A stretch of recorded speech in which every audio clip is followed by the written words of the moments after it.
കൂട്ടുകാർക്ക് നല്ലൊരു ദിവസം ആശംസിച്ചുകൊണ്ട് മാമ്പഴത്തിന്റെ പുതിയ വീഡിയോയിലേക്ക് സ്വാഗതം. നമുക്ക് നേരെ ബാലന്റെ ഗോമതിയുടെ ഇന്നത്തെ നല്ലൊരു വിശേഷം കണ്ടാലോ. അങ്ങനെ ഇന്നത്തെ വിശേഷത്തില് മിത്ര രണ്ടും കൽപ്പിച്ച് ബെഡിൽ നിന്ന് എഴുന്നേൽക്കുവാണ്. ഇനിയിപ്പൊ കിടന്നിട്ട് കാര്യമില്ല, തനിക്കും ജീവിക്കാൻ അർഹതയില്ല. അങ്ങനെ ഓരോന്നൊക്കെ ആലോചിച്ച് ആത്മഹത്യ ചെയ്യാന്ന് കരുതിയിട്ട് അങ്ങോട്ട് എഴുന്നേറ്റിരിക്കുമ്പോഴാണ് പെട്ടെന്ന് കാവ്യ ഉണരുന്നത്. കാവ്യ ഉണർന്നിട്ട് ചോദിച്ചു, എങ്ങോട്ടാ മിത്ര എഴുന്നേറ്റ് പോണേന്ന് ചോദിക്കുക. പെട്ടെന്ന് മിത്ര ഒന്നും മിണ്ടിയില്ല. ഓഹോ, അപ്പൊ ഞങ്ങളെല്ലാം പറ്റിച്ച വീണ്ടും ആ കടുങ്കൈ ചെയ്യാണ്ട് തന്നെ മിത്ര തീരുമാനിച്ചല്ലേന്ന് ചോദിക്കാം. എങ്ങനെ മിത്രയ്ക്ക് തോന്നുന്നു? ഞങ്ങൾ ഇത്രയൊക്കെ പറഞ്ഞിട്ടും മിത്രയ്ക്ക് എങ്ങനെയാണെങ്കിൽ ചിന്തയെങ്കിൽ ഇനി ഞാൻ തടയുന്നില്ല, മിത്രയുടെ ഇഷ്ടം പോലെ ചെയ്തോളാം പറയാ. ഇത് കേട്ടത് മിത്രയ്ക്ക് എന്ത് പറയണം എന്നറിയില്ലാത്ത ഒരവസ്ഥയെ. മിത്ര എന്താ വിചാരിച്ചുകൊണ്ടിരിക്കണേ? മിത്ര ഇങ്ങനെ എന്തെങ്കിലും ചെയ്യുവാണെങ്കിൽ എല്ലാ പ്രശ്നങ്ങളും അതോടെ പരിഹരിക്കപ്പെടുമെന്നും ഒരിക്കലുമില്ല. മിത്രയ്ക്ക് ആ ചതിയനെ കണ്ടെത്തണ്ടേ? ആ സ്വർണമായിട്ട് പോയവനെ പോലീസിൽ പരാതി കൊടുത്ത് അയാളെ പിടിക്കണം, അയാളുടെ ചതി പുറത്തു കൊണ്ടുവരണം, അല്ലെങ്കിൽ ഇനി അയാൾ ഇങ്ങനെ പെൺകുട്ടികളെ ചതിക്കൂന്ന് പറയാം.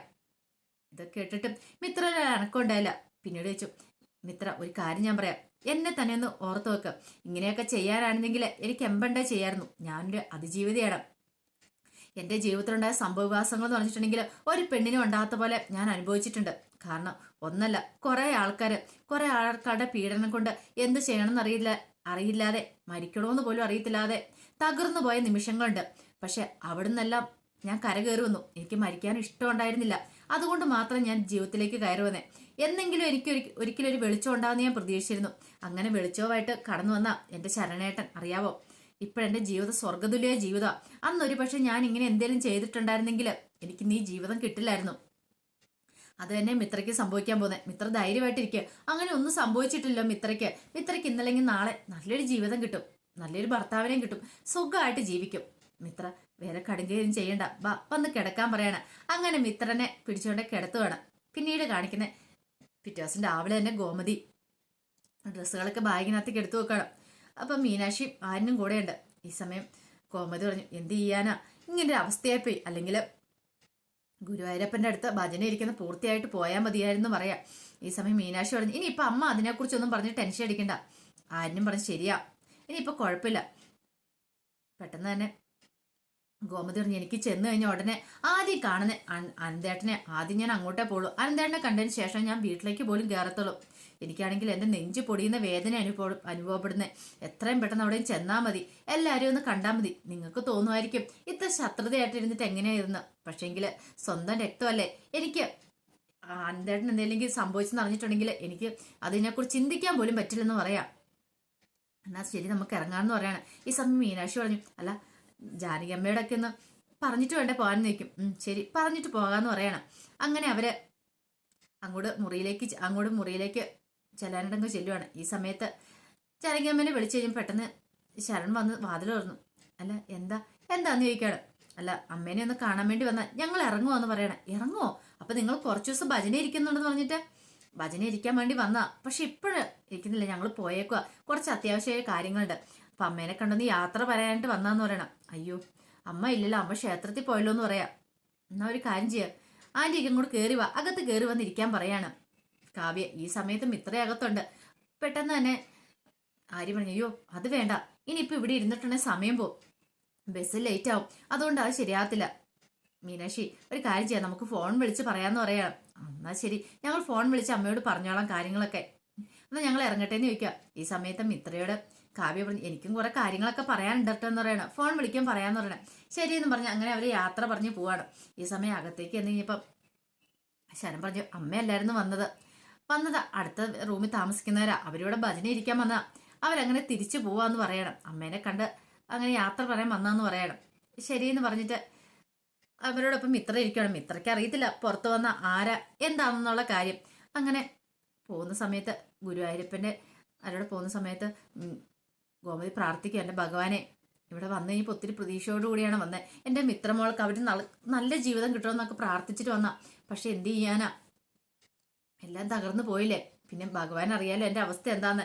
എനിക്ക് പോയി അനന്തേട്ടനെ കണ്ടാൽ മാത്രമേ ഇനി സമാധാനം വരുള്ളൂ. എത്രയും പെട്ടെന്ന് അനന്തേട്ടനെ കാണണം. എൻ്റെ മാനസികാവസ്ഥ അത്ര വളരെ സങ്കടകരമാണ്. നിനക്ക് മനസ്സിലാവുമായിരിക്കും ഞാൻ പറഞ്ഞിട്ടുണ്ടെങ്കിലും, ബാക്കി ആർക്കും മനസ്സിലായില്ലെങ്കിലും. ഈ സമയം മീനാക്ഷി പറഞ്ഞു, അമ്മേ പോകുന്ന സമയത്തെങ്കിലും ഭഗവാന്റെ മുന്നിൽ ഇങ്ങനെ കരയാതെ എന്ന് പറയണം. അതെ, സങ്കടം കൊണ്ടാ മോളെന്ന് പറയണം.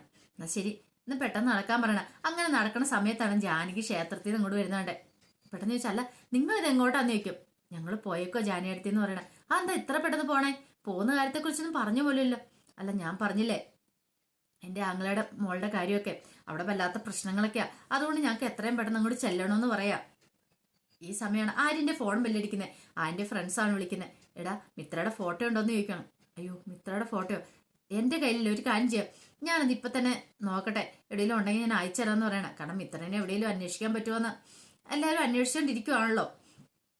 ഈ സമയം മീനാക്ഷിയോട് ചോദിച്ചു അല്ല എടുത്തിടെ കയ്യിലെങ്ങാനും മിത്രയുടെ ഫോട്ടോ ഉണ്ടോന്ന് ചോദിക്കാം. ഞാനൊന്ന് നോക്കട്ടെ, ചിലപ്പോൾ എൻ്റെ കയ്യിൽ ഒരു ഫോട്ടോ കാണുമെന്ന് പറയണം. അങ്ങനെ നോക്കിയിട്ടോ ഞാൻ ഉണ്ട് ഇതെന്ന് പറയണം. എന്നാൽ അത് ഞാൻ അയച്ചു കൊടുക്കട്ടെ എന്ന് പറയണം. ഈ സമയം ജാനകി ചോദിച്ചു അല്ല ആ ഒളിച്ചോടി പോയ കുട്ടിയുടെയാണോ? എന്നെ കൂടെ ആ ഫോട്ടോ ഒന്ന് കാണിക്കുമോ, ഞാനൊന്ന് കാണട്ടെ എന്ന് പറയണം. അങ്ങനെ ആ ഫോട്ടോ കാണിച്ചു.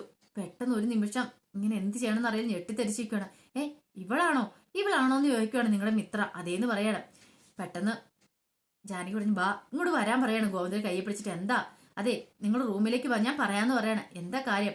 അതൊക്കെ റൂമിൽ ചെന്നിട്ട് പറയാം എന്ന് പറഞ്ഞ് കയ്യെ പിടിച്ചോണ്ട് ഇങ്ങോട്ട് പോവാണ്. അപ്പൊ ആര്യം പറഞ്ഞു ബസ്സിന് സമയം പോവും ആന്റി, അതൊന്നും കുഴപ്പമില്ല, ബസ്സൊക്കെ പൊക്കോട്ടെ, അതൊന്നും പ്രശ്നമില്ല എന്ന് പറയാണ്. അങ്ങനെ റൂമിലേക്ക് എത്തി. ഈ സമയം റൂമിനകത്ത് ആരും ഇല്ലായിരുന്നു, ശരൺ മാത്രമേ ഉണ്ടായിരുന്നുള്ളൂ. പെട്ടെന്ന് ശരണോട് ചോദിച്ചു അല്ല കാവ്യൊക്കെ എന്തിയെ? കാവ്യൊക്കെ ക്ഷേത്രത്തിലേക്ക് പോയെന്ന് പറയണം. ഇത് കേട്ട് കഴിഞ്ഞപ്പോൾ ശരൺ ചേച്ചി എന്താമ്മ അങ്ങനെ എന്താ ചോദിച്ചെന്ന് ചോദിക്കാം. അല്ല ഇവര് പോയതാണല്ലോ, പിന്നെ എന്തിനാ അമ്മ ഇവരെയും കൂടെ കൂട്ടിക്കൊണ്ട് വന്നേന്ന് ചോദിക്കാം. അത് മോനെ അത് പ്രശ്നമുണ്ടെന്ന് പറയാം. എന്താ പ്രശ്നം? പിന്നീട് മീനാക്ഷിയുടെ ആ ഫോൺ വാങ്ങിച്ചിട്ട് ശരണ് ആ ഫോട്ടോ കാണിക്കുകയാണ്. ഇതാണ് ഇവരുടെ ഒളിച്ചോയി പോയ കുട്ടി മിത്ര എന്ന് പറയണം. ഇത് കേട്ട ശരണം ഞെട്ടി. ഇവളോ? ഈ സമയം ആരും ചോദിച്ചു ഇവളെ അറിയാവോന്ന് ചോദിക്കണം. അറിയാവോന്നോ? ഇന്നലെ രാത്രി മൊത്തം ഇവള് ഇവിടെ ഉണ്ടായിരുന്നു പറയണം. ഇവിടെ ഉണ്ടായിരുന്നോ? അതെ ഞങ്ങളുടെ കൂടെ ഈ ഗുരുവായൂരുണ്ടായിരുന്നു.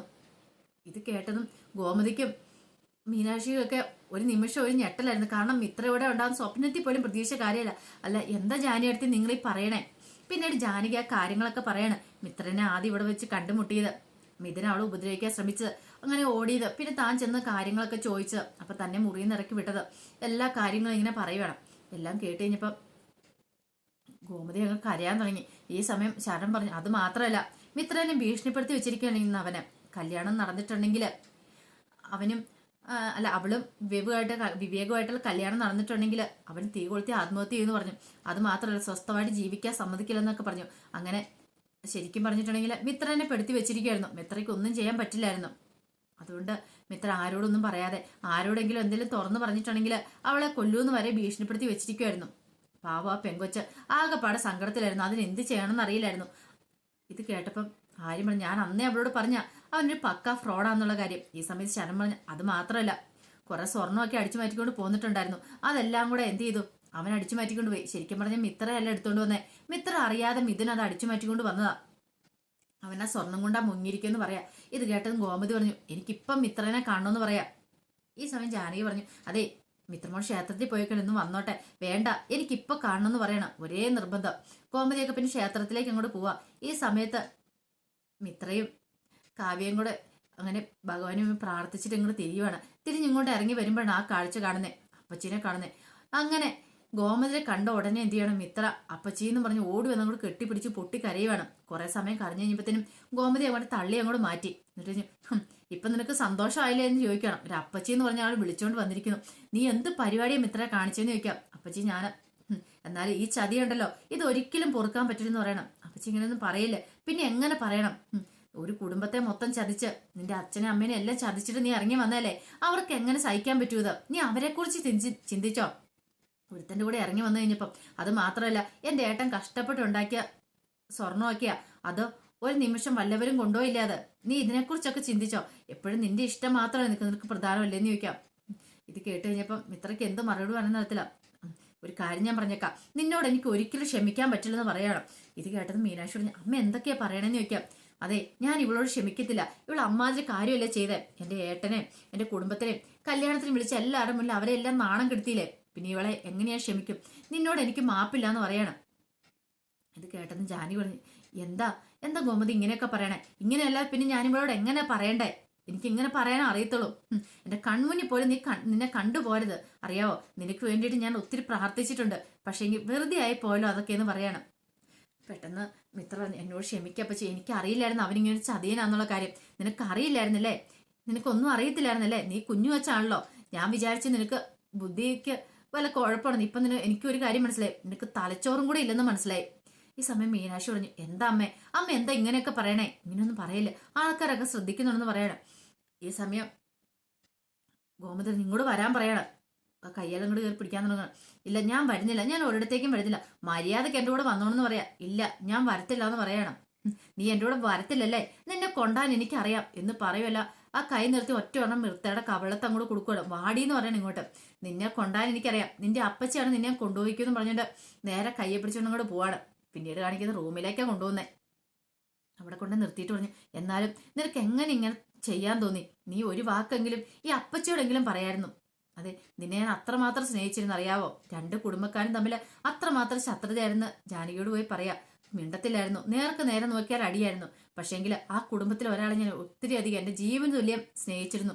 അതാരെയാണെന്നറിയാവോ? ഇവളെ അതുകൊണ്ട് ഇവൾക്ക് ഒരു കല്യാണമെന്ന് അറിഞ്ഞു കഴിഞ്ഞപ്പോൾ എനിക്ക് ആ കല്യാണം കൂടാൻ പറ്റില്ലല്ലോ എന്ന് അറിഞ്ഞു കഴിഞ്ഞപ്പോൾ ഞാൻ ഭഗവാനോട് പ്രാർത്ഥിക്കാൻ വന്നേ, ഇവൾക്ക് നല്ലൊരു ജീവിതം കിട്ടാനായിട്ട്. എന്നിട്ട് നീ എന്നോട് ഒരു വാക്ക് പറഞ്ഞോ? അല്ല, നിനക്ക് ഇങ്ങനെ ഇഷ്ടം ഉണ്ടായിരുന്നു, നിനക്ക് എന്നോട് പറയാൻ മേലായിരുന്നോ? ഈ അപ്പച്ചി നിന്റെ കൂടെ നിൽക്കുമായിരുന്നല്ലോ, അവൻ ആരാ എന്താന്നൊക്കെ അന്വേഷിക്കുമായിരുന്നല്ലോ, അവനൊരു ഫ്രോഡാന്ന് അറിഞ്ഞു കഴിയുമായിരുന്നെങ്കിൽ നിനക്ക് ഈ സങ്കടത്തിന്റെ കാര്യം വരില്ലായിരുന്നോ? എന്നിട്ട് നീ എന്നോട് പറഞ്ഞോ? ഒരു വാക്ക് പോലും പറഞ്ഞില്ലല്ലോ എന്ന് പറയണം. അപ്പച്ചി എന്നോട് ക്ഷമിക്കാനാ? നിന്നോട് ഞാൻ ക്ഷമിക്കണോ അല്ലേ?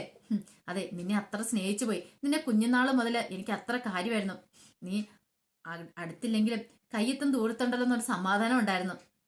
നിന്നെ ഞാൻ അത്രയ്ക്ക് സ്നേഹിച്ചിരുന്നു. അതൊന്നും നിനക്ക് പറഞ്ഞാൽ മനസ്സിലാകത്തില്ലെന്ന് പറയാം. ഇനി ഞാൻ ചങ്ക് തുറന്ന് കാണിച്ചാൽ നിനക്കതൊന്നും മനസ്സിലാകത്തില്ല. ഇതുപോലെ തന്നെ സങ്കടപ്പെട്ടിരിക്കുന്ന വേറെ ആൾക്കാരുണ്ട് അവിടെ, അറിയാവോ? നിന്റെ അച്ഛനും നിന്റെ അച്ഛന്റെ അനിയനും അവരുടെ എത്രമാത്രം വിഷമത്തിലാന്ന് അറിയാവോ? ഇതൊന്നും പറഞ്ഞാൽ ഇപ്പം നിനക്ക് മനസ്സിലാവില്ല. അപ്പൊ എന്നോട് ക്ഷമിക്ക്, എനിക്കൊരു തെറ്റ് പറ്റിയതാ. അവന്റെ ചതി എനിക്ക് അറിയില്ലായിരുന്നു, ചതി അറിയത്തില്ലാത്ത പോലും. ഇപ്പൊ നിനക്കൊരു തോന്നലുണ്ടാവും അപ്പച്ചി ഒരുത്തൻ്റെ കൂടെ ഇറങ്ങിപ്പോയതല്ലേന്ന്. ഇറങ്ങിപ്പോയിട്ടുണ്ടെങ്കിൽ എന്റെ ബാലേട്ടൻ നല്ലവനായിരുന്നു, മനഃശുദ്ധി ഉള്ളവനായിരുന്നു. പക്ഷെ അതുപോലെയാണ് നീ എന്റെ ഫ്രോഡിന്റെ കൂടെ പോയത്. അവൻ ആരാ എന്താന്ന് പോലും തിരക്കാതെയല്ലേ നീ അവന്റെ കൂടെ ഇറങ്ങിപ്പോയത്. ഉണ്ടല്ലോ, ഇതൊക്കെ എനിക്ക് എന്ത് ചെയ്യണമെന്ന് അറിയില്ല എന്ന് പറഞ്ഞൊരു വല്ലാത്തൊരവസ്ഥയിലെ ഗോമതി. ഈ സമയം മീനാക്ഷി പറഞ്ഞു, പോട്ടെ സാരമില്ല, കഴിഞ്ഞത് കഴിഞ്ഞില്ലെന്ന് ചോദിക്കുക. ഇത് കേട്ടതും ഗോമതി പറഞ്ഞു, ഒന്നും കഴിഞ്ഞിട്ടില്ല എന്ന് പറയാം. ഇത് കേട്ടതും മിത്രയ്ക്ക് എന്ത് ചെയ്യണമെന്ന് അറിയില്ലാതെ മിത്ര നിൽക്കുക. അപ്പൊ അതിന്റെ വിശേഷങ്ങളൊക്കെയാണ് കണ്ടേ. ഇനി നമ്മൾ കാണാൻ പോകുന്ന നല്ല അടിപൊളി വിശേഷങ്ങളാ. മിത്രയുടെ ആര്യന്റെ വിവാഹമാണ്. അപ്പൊ അതിന്റെ വിശേഷങ്ങളുമായിട്ട് വൈകുന്നേരത്തെ പ്രമോയി വരാട്ടോ. എല്ലാരും മറക്കാതെ കയറി കാണണം കേട്ടോ. ഒരിക്കൽ കൂടി എല്ലാവർക്കും നല്ലൊരു ദിവസം ആശംസിച്ചു നിർത്തുന്നു. നന്ദി.